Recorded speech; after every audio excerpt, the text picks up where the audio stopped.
Good day, favorite one. Welcome to this YouTube channel.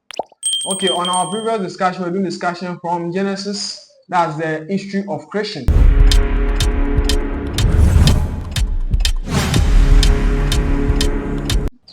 The history of creation from Genesis chapter 1, verse number 1 to 5.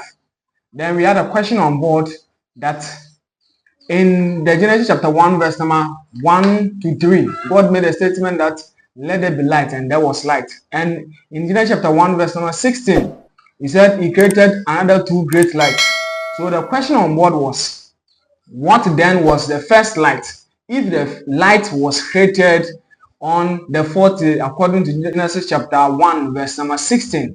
We had answers in the comment section. Others were talking about the light being Jesus Christ. Others were DMing me with a whole lot of explanations. Now today on this section, we are going to do some clarification. We are going to give some vital points as related to what the first light was as compared to the second light.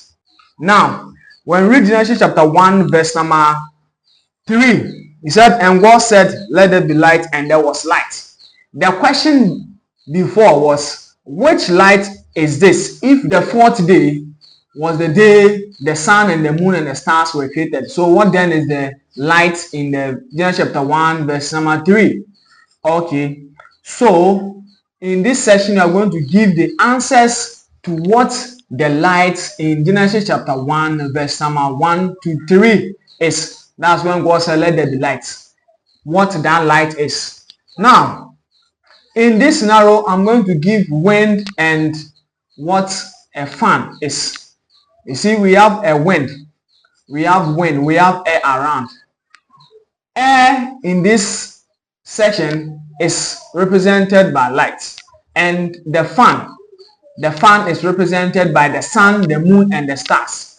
So the light that God said, let there be light in Genesis chapter 1, verse number 3 becomes the wind.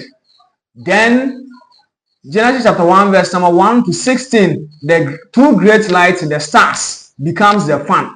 So in this case, fan is supposed to concentrate the amount of air in existence in a particular room.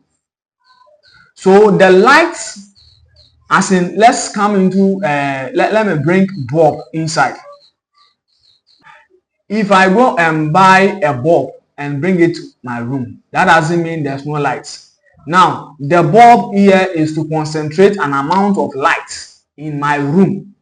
This doesn't mean there's no light. So the light that God said, let there be light in the first day, at that instance, there was no presence of light. Now, in the fourth day, the two great lights, the main role of the great lights was to concentrate an amount of light. Okay, the maximum, either the watts, others can say 8 watts or whatever, is to concentrate an amount of light on the earth. That is why he said the sun should rule the day.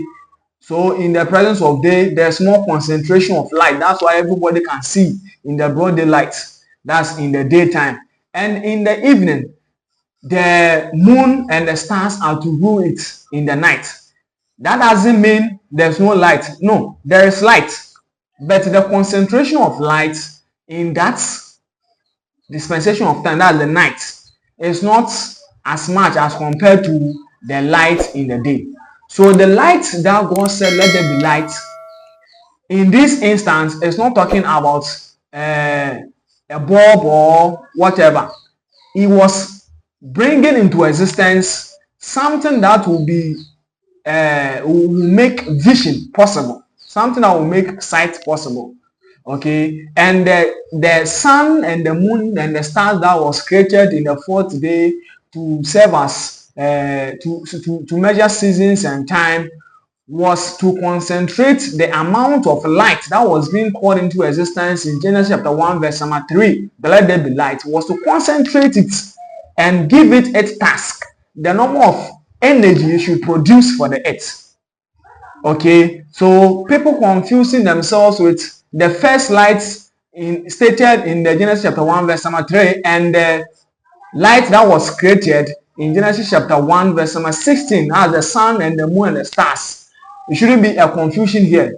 Okay, yes. So the light was created first, but the amount, the item, the object to concentrate or to regulate the flow of the light was then, the scope was then created in the fourth day. That's Genesis chapter 1, verse number 16. Yes.